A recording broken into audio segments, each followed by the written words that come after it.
Jovencitos, segundo medio.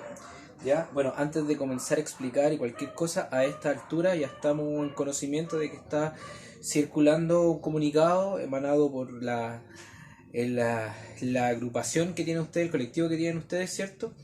Que tiene que ver con respecto a la entrega de trabajos, ¿ya? De todas formas, yo voy a generar este video más allá de que usted vaya a devolver el desarrollo, porque en mi rol de docente, desde lo que yo tengo que entregar y aportar, para mí es importante que lo sepan. Entonces, aunque yo no reciba esta segunda guía, me interesa que lo vean y que lo aprendan, ya que el trabajo lo dejen para ustedes, los que tengan la oportunidad, por supuesto, ¿cierto? Sobre todo lo que ustedes mismos también detallaban en el comunicado, ¿ya? Pero como me llegó a mí esta pregunta, no puedo dejar de responderla, ¿ya? Así que aquí va, respecto a la guía número 2, ya el desarrollo de la guía número 2. Entonces, primero explicar bien lo que es eventos disjuntos, ¿ya? Y los que no lo son. Con el siguiente ejemplo, fíjese que bueno, está el video y de todas formas y está la explicación, pero aún así me llegó la pregunta, entonces yo la respondo, ¿ya? Entonces, como ya vimos nosotros en clase, experimento aleatorio, ¿ya? Nuestro experimento aleatorio es lanzar un dado, por lo tanto su espacio muestral omega es 1, 2, 3, 4, 5, 6, ¿cierto? 6 elementos, esa es su cardinalidad. Entonces, yo me definí dos eventos o sucesos. ¿Qué era evento o suceso? Recuerde, una parte del espacio muestral, un subconjunto, solamente una parte. Entonces yo tengo el evento A, que es obtener un número par, ¿ya? Entonces, ¿cuáles son los elementos que componen el evento A? 2, 4, 6, por los números pares del lanzamiento de mi dado, ¿ya? Y el evento B que yo definí es obtener un número impar. Entonces, ¿cuáles son los elementos que lo componen? 1, 3 y 5, ¿ya? Esos son. Entonces ahora si yo hago un diagrama de Venn, como el que está acá, acá tengo omega, el espacio muestral, acá están todos los elementos del espacio muestral y acá están agrupados por conjuntos según los eventos. Entonces en A, ¿cierto? Números pares, 2, 4, 6. En B, números impares, 1, 3 y 5. ¿Ya? Si ustedes se fijan, dentro de omega están todos los elementos del espacio muestral del 1 al 6. 1, 2, 3, 4, 5, 6. ¿Ya? Entonces, fíjense que estos son eventos disjuntos. ¿Por qué son eventos disjuntos? Porque no comparten elementos, no tienen elementos en común, ¿ya? Fíjese si nosotros lo analizamos por probabilidades. ¿Qué significa PDA? La probabilidad de A. ¿Cuál es la probabilidad de que al lanzar un dado yo obtenga un número par? Son 3 casos de 6. 3 casos favorables, partido todos los posibles, que son 6. ¿Se puede simplificar? Sí, se puede simplificar por 3. Dividimos arriba por 3 y abajo por 3. 3 dividido 3, 1. 6 dividido 3, 2. Un medio, la mitad. Claro que la mitad, 3 de 6 es la mitad. 50%, 0,5. ¿Ya? Recuerde que las probabilidades tienen esas tres representaciones, por decimal, por porcentaje, por fracción. ¿Cuál es la probabilidad de B? De que al lanzar un dado, yo obtenga un número impar. De nuevo, 3 de 6. 3 casos favorables, que son los que yo estoy esperando que ocurran, obtener un número par, 3. 1, 3 y 5, 3. Y 6 posibles, un medio. ¿Ya? Después de la simplificación, por supuesto, lo mismo que ocurrió ahí arriba. Pero ahora, fíjense esto que está acá. ¿Qué significa A? Y esta como U da vuelta, B significa A intersectado con B. A intersección B. Significa en qué momento el evento A y el evento B se junten. ¿Qué elementos en común comparten? Pero como ya lo habíamos anticipado, estos son eventos disjuntos. Es decir, no comparten elementos. Entonces, si yo digo, ¿cuál es la intersección de A con B? La respuesta es vacío, nada, no tienen elementos en común, ¿ya? No ocurre que al mismo tiempo un número sea par y sea impar, al mismo tiempo eso no ocurre, ¿ya? O es par o es impar. Entonces, por eso la intersección es vacía, la intersección es vacía, ¿ya? Y cuando yo calculo la probabilidad de A intersectado B, ¿cuál es la probabilidad de la intersección? ¿Cuál es la probabilidad de que ocurra A y ocurra B al mismo tiempo? Esa intersección yo la puedo llamar también como I. Entonces, ¿cuál es la probabilidad de que ocurra A y B al mismo tiempo? Su probabilidad es 0. Nada, nula, porque no va a ocurrir nunca, ¿ya? Porque no tienen elementos en común, ¿ya? Entonces, eso tiene que estar ahí bien clarito. Siguiendo con lo mismo, ¿ya? Voy a seguir acá, ¿ya? De la explicación. Si yo pongo la probabilidad de A unido B, significa A unido B, significa considerar los elementos de A al mismo tiempo considerando los elementos de B juntos. Esta U significa unión, entonces están unidos los dos elementos. La probabilidad de A unido B, yo también lo puedo leer. ¿Cuál es la probabilidad, ¿ya?, de que ocurra A o también ocurra B? ¿Ya? La intersección se lee como I, la probabilidad de que ocurra A y de que ocurra B. La U de unión se lee como una O. ¿Cuál es la probabilidad de que ocurra A o B? ¿Por qué yo hago acento en eso? Porque fíjense que después en el resto de las preguntas que aparecen en la guía, viene dentro de la descripción de la pregunta, aparece la O. Y eso es clave para que ustedes entiendan el ejercicio. Cuando ustedes lean la O, entonces ustedes dicen, ya, suma de probabilidades. Porque eso es lo que estamos viendo ahora, adición de probabilidades. ¿Ya? Propiedad de probabilidades. Entonces, cuando finalmente yo digo, la probabilidad de A o B, de A unido B, es la probabilidad de A sumado a la probabilidad de B cuando son eventos disjuntos. Como estos son eventos disjuntos, no comparten nada, entonces la probabilidad de A más la probabilidad de B. ¿Ya? Probabilidad de A más la probabilidad de B. La de A era un medio, la probabilidad de B era un medio también. Un medio más un medio son dos medios. Dos medios. Y eso es 1, el entero, todo. Porque al final A, la probabilidad de A más la probabilidad de B es todos estos casos y todos estos casos. Al final tenemos los 6 casos del espacio muestral, por eso la probabilidad es 1, todo, el entero, ¿ya? Eso cuando son eventos disjuntos. Pero ¿qué pasa cuando los eventos no son disjuntos? Es decir, comparten elementos, ¿ya? Vamos a tener el mismo experimento aleatorio. Lanzar el dado, ¿ya? Entonces, su espacio muestral del 1 al 6. Pero ahora definimos dos eventos, ¿ya? Nuevos. El primero va a ser obtener un número par. Bueno, ahí se repite, pero es por el ejemplo. A, obtener un número par. Entonces los elementos de A son 2, 4 y 6. B, tenemos obtener un número menor o igual que 3. Esto es un número y este número es menor o igual que 3. Entonces los números menores o iguales a 3, el 1 y el 2 cumplen con ser menor y el 3 cumple con ser igual a 3. Entonces números menores o iguales a 3 es el 1, el 2 y el 3. ¿Ya? Eso significa este símbolo. Recordando. Entonces, diagrama de Venn nuevamente, para analizar lo que nosotros ya tenemos acá.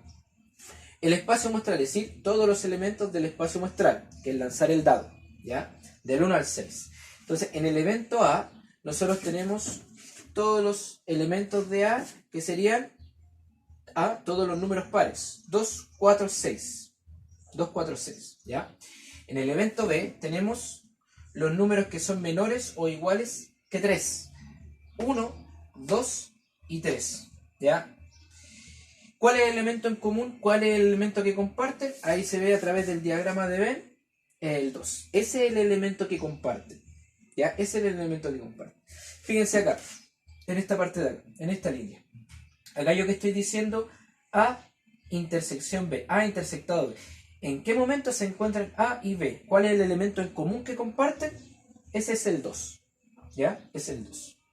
Ahora, aquí, entre paréntesis, algo que me falta agregar en el diagrama de Venn, no sé si lo notaron, pero este me sirve para el ejercicio, para la primera actividad, la actividad número 1, que en sí el diagrama de Venn hay información que no me entrega de manera explícita, así al tiro, ya, ahí está la información, no, pero yo soy capaz de desprenderla de ver el diagrama, y si yo veo este diagrama, yo me doy cuenta que hay algo que me falta, ¿y qué es lo que me falta?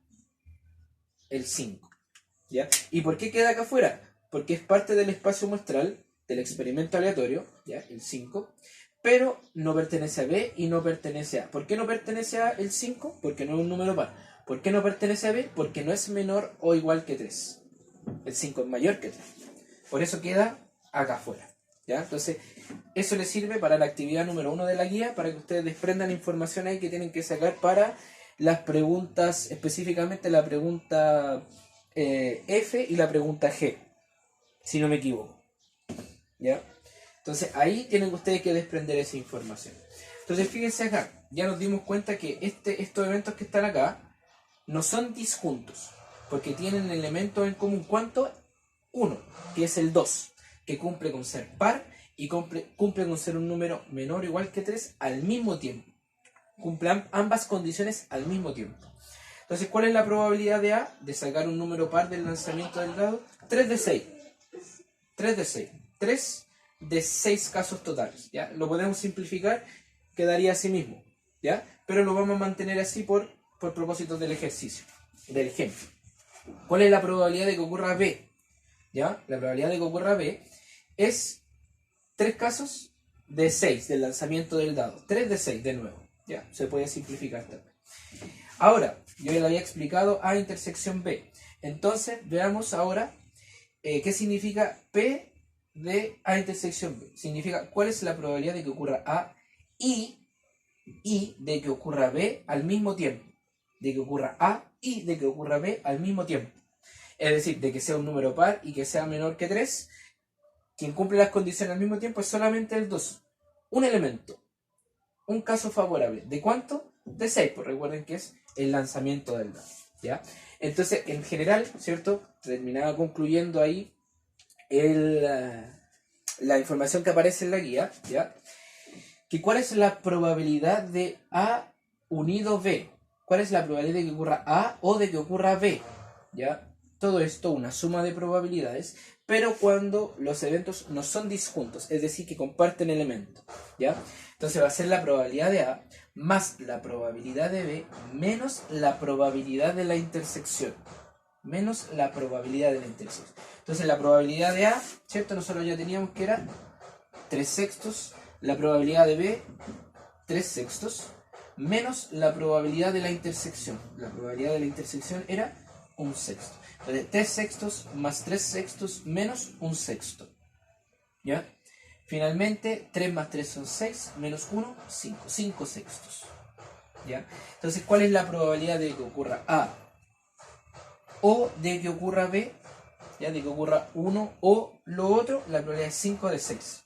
Y al final, si ustedes se fijan, son de que ocurra A o de que ocurra B, son 1, 2, 3, 4, 6. Son 5 elementos. De 6 en total. 5 sextos. Así queda cuando son eventos,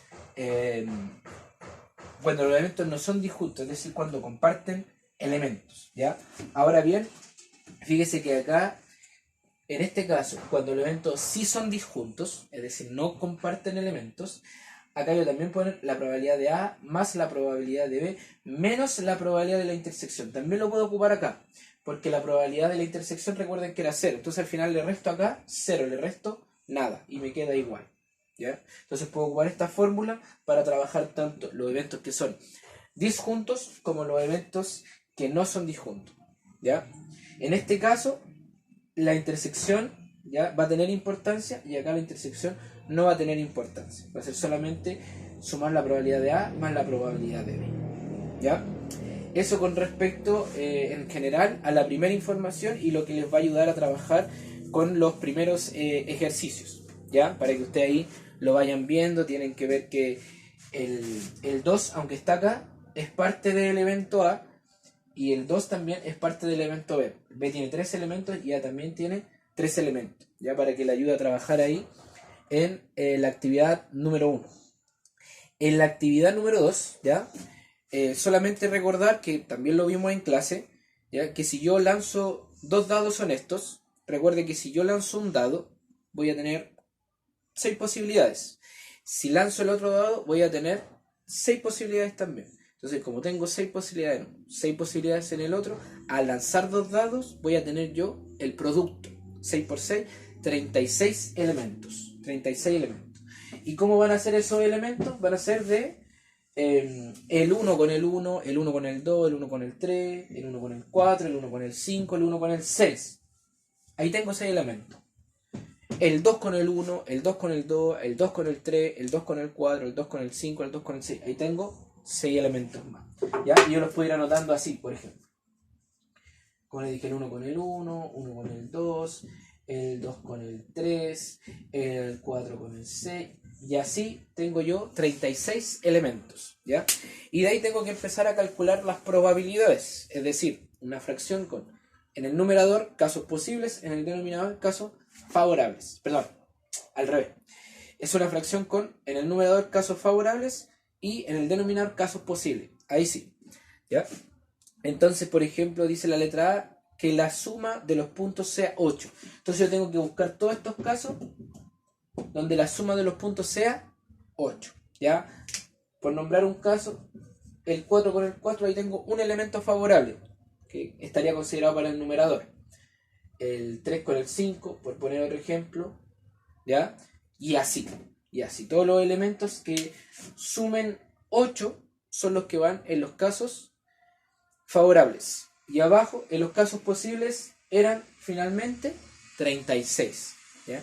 Fíjense que cuando están aumentando los ejercicios, por supuesto que van aumentando el grado de dificultad.